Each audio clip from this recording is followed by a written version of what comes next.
Hoorah. What's good, my sexies? What's good, my sexies, my warriors, my priestesses, my priests? It's me, the minister, the doctor, the prince, yo prince, the mom prince. From the Om Institute presents Love Size Naked Church. Yes, indeed, Naked Church. The topic today is going to be about Halloween and the sexology of Halloween.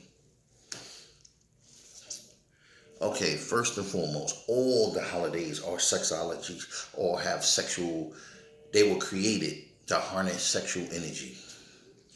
Let me better explain that when it comes to Halloween. We already done Christmas, New Year's, now we're going to get to the Halloween. When you look at Halloween, some of the first characters, not talking about now that they have superheroes and stuff like that, back when they first put Halloween together, used to be about ghosts, ghouls, witches, warlocks, and things like that. It wasn't about Pokemon or none of that.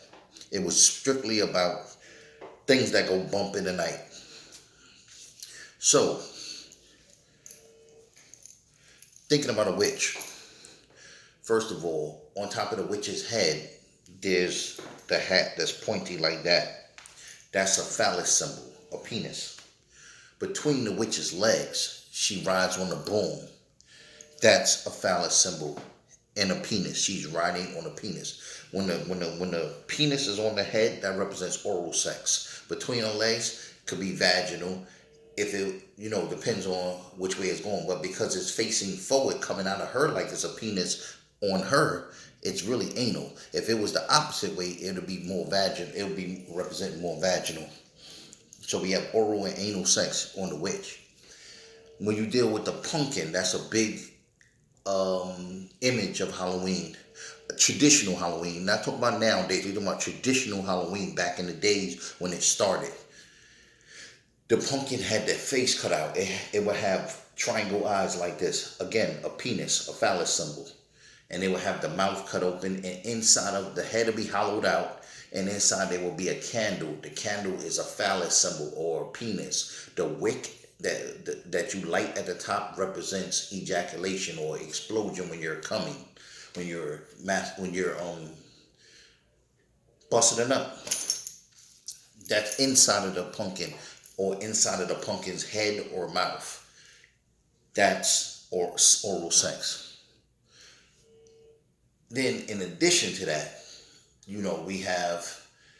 there's several other factors that I want to get into, but I'm not going to break down every single thing.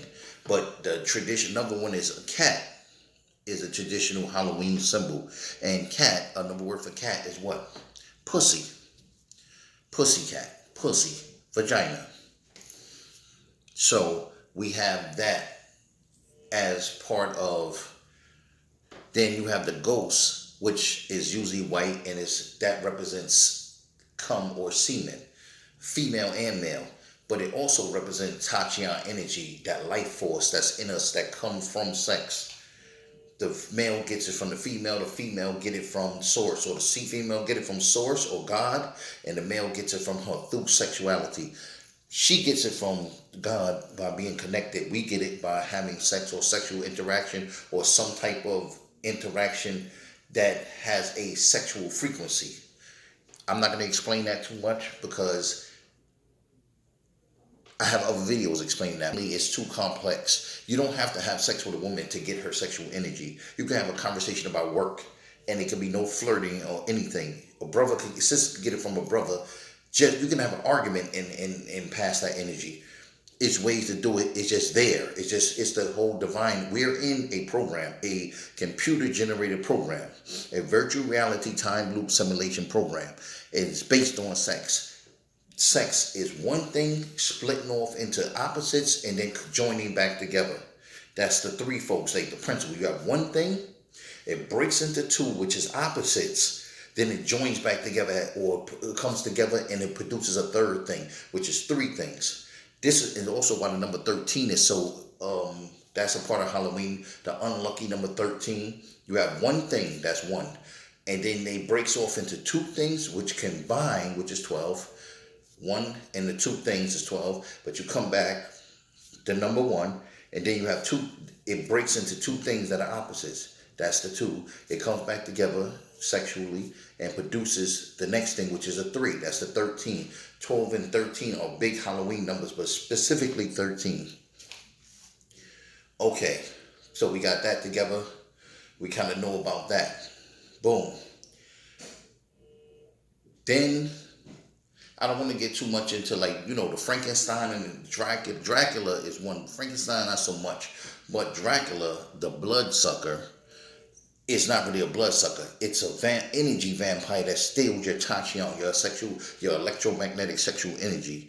That's what Dracula represents. Your blood is your life force. When it hits you and sucks the life out of you, and sucking is also oral, but it represents tachyon.